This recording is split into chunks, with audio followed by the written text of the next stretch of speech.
This right here gonna be a cakewalk. As you guys know, Mike Hollow sets up these showdowns where he gets a lot of pros and content creators to go head to head. You guys are most familiar with my battle with D all the way G. You will hear a little bit about that in this video, but what we're really going to be hearing about is Tekken House. Mike ATL, one of the best players going all the way back until like the Tekken 5 DR era. Bro was really like that. Close friends with Poke Chops and is really connected with the ATL scene. He also had a beef set, and we're going to hear his perspective, his reactions, not only to his match, but also to what he thinks about me versus All the Way G. Links for his YouTube channel and Twitter and everything will be down below. Click it, follow, subscribe, support. Here's the interview. Is there any person that you like are dying to battle? No, people don't really talk crazy about me. Let me tell you a little secret right here. It's not a secret, but a little story. I used to go to tournament and people would refuse to money match me. JDCR ran away from a money match for me. And I was like, why these folks don't want to money match me?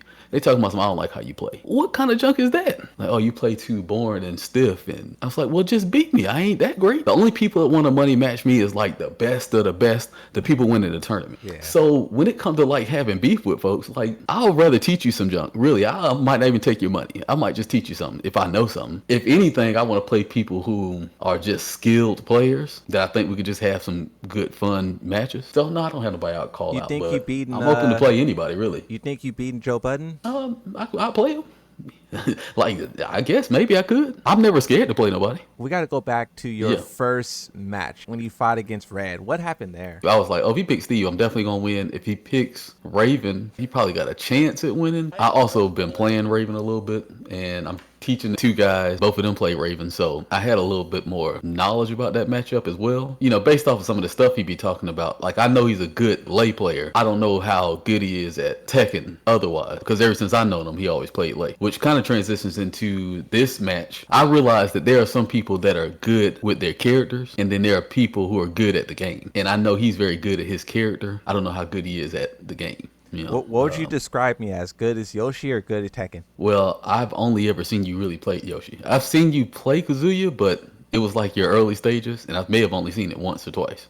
So I don't know what you do when you play the rest of the character. I know I don't see you do things that I would consider like good Tekken things with Yoshi because you don't have to. Like where people always get on you about spinning instead of stepping. It's kind of like with King, I have the benefit of throwing you with a 10 frame throw. If my only way of beating people in, let's say, certain situations is to do a 10 frame throw, if I couldn't translate my gameplay over to another character, don't mean you have to be as successful with that character, but you need to be able to, the game doesn't change from character to character. If I was to look at your gameplay, it's like, well, all I know is you for Yoshi, so I can't really tell if you are good at Yoshi or good at Tekken, but I know I see you do a lot of Yoshi things. I don't know how you would respond with another character. Someone in the chat said you play Yoshi, not Tekken. Yeah, that's true. I think I play Yoshi, not Tekken, but I just want to hear his answer. Okay, what were you saying about Lars, though? You said he was playing more Lars than he was Tekken? I'm very familiar with Lars up close, but I kind of wanted to learn, like, okay, far away, I know he's got all these, like, running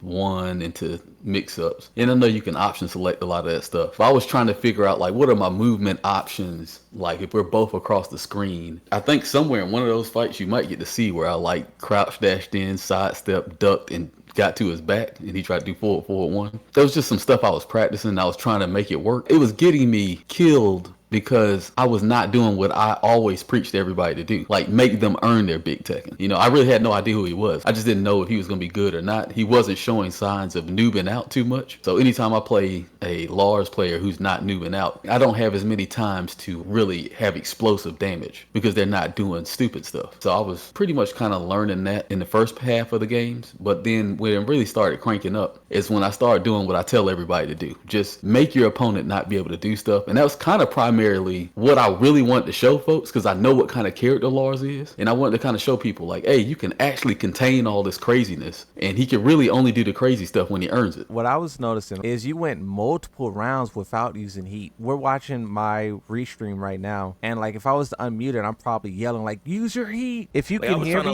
pop heat, pop heat, Mike ATL, please. Moonsault, that's why Mike ATL really likes this game, because he could just pretend it's like the 90s and play old school Tekken. He not against this Lars. He could have floated this Lars so many times. Like he went like 9, 10 rounds. I just been staring at the heat bar and there's no activation. Come on, Mike. Do it again. See, Do it pop again. heat. Tekken 8. Tekken 8. Pop heat. Heat. Why did he not use heat? Oh, He really is not using that shit. I didn't even realize, but yeah, he's not using heat. it's been like It's 'cause 10 he rounds. thinks it's the 90s. Did you know you weren't popping heat? Well, I just think I use heat differently than other folks. I'm more of a purveyor of using heat for getting my health back, punishing you, benefiting with frames and extra health. But I also play King. I don't really need to use like heat burst like everybody else because I got the muscle armor. I'd rather move out the way or counter hit you than try to spam the heat burst just because, you know, I got great power crushes. And in most situations, I probably could have did one of my armor moves and probably got a better situation out of it. Okay, so what do you think about the Moonsault Slayer versus D all the way G? Until you start backdashing, we're gonna start calling that the moonwalk. All right.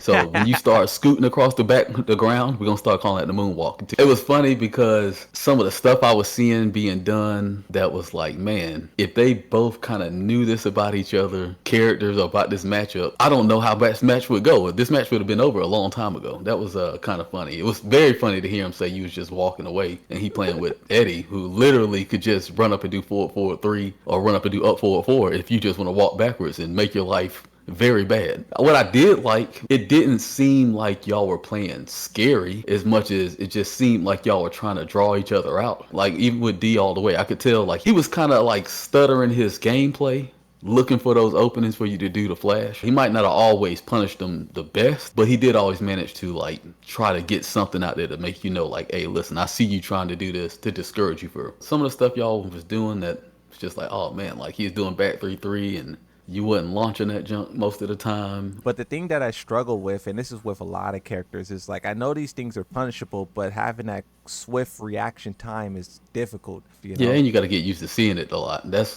kind of the other thing. It's like you got to build up a muscle memory for it. Yeah, that's why later into the set, I started to punish it because he was doing it so much. What else did you see in the match that stood out to you? I did see there was an adaptation tug of war happen. For a good little while, he wasn't adapting to much of nothing. But then when he did start adapting, I could see it was like, oh, you're not experienced enough to like really take advantage of some of these situations. Like I said, you might do dragon uppercut, Yeah, the sword big sword uppercut. launcher. Yeah, forward down, forward one. Yeah, so you might do that, and he might punish you, but he's not launching you. Yeah. So like you're getting away with murder, but he's not falling for the stuff. I could see he was getting frustrated, running into a lot of stuff. He wasn't as aggressive as he needed to be, and anytime he was really aggressive, it seemed like he won those rounds where he was willing to put his nuts on the table. I didn't expect to see it, but I didn't see a lot of small Tekken between both of y'all. I would have liked to see that a little bit more.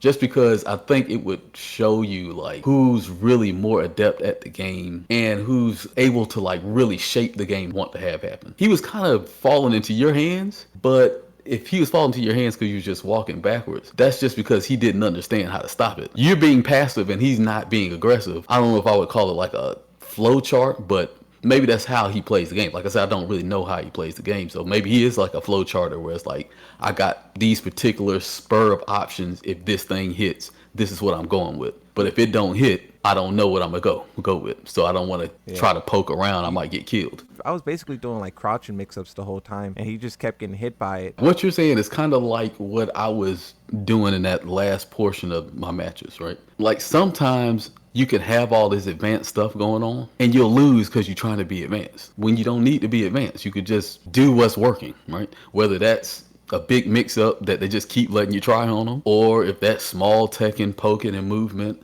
and they just don't know how to stop it. Like there's no right way to play the game. I think a lot of people think that there's a correct way to play the game. You need to do what works. Just understand why it's working so you can continue to create that situation. Is it adapt if it goes left? Exactly. That's the adaptation portion. It definitely looked like you had the command on the match, what I call driving from the passenger side.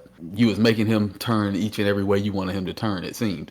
Yeah. And unfortunately, he ended up in a car accident. I was also impressed that, it didn't get out of control. He seemed like one of the types that might spiral out if he get too salty. Yeah. But he didn't really have that kind of reaction yesterday. It was a beef set. It was funny, but it wasn't crazy. I think the benefit of this is like you do play a lot of different players. I don't really see you shying away from playing against anybody. unless they just like laggy or they playing with King and Nana. But outside of that, you seem to be up to the challenge to want to play, and I think being able to play better competition is going to be something that's going to be beneficial to you, win or lose. A lot of people tend to think that if you're not winning, you might as well be not playing, but that's definitely incorrect. If y'all go back and look at like old matches of me and Poke Chop in Tekken 7, like just imagine me playing Chop and I'm talking shit to him the entire time while I'm whooping his ass. I'm calling his name, I'm hitting sounds on the soundboard. I'm over there dancing and stuff. And then, if Chop start winning, he gonna start acting a fool. Like nobody want to hear the other person's mouth.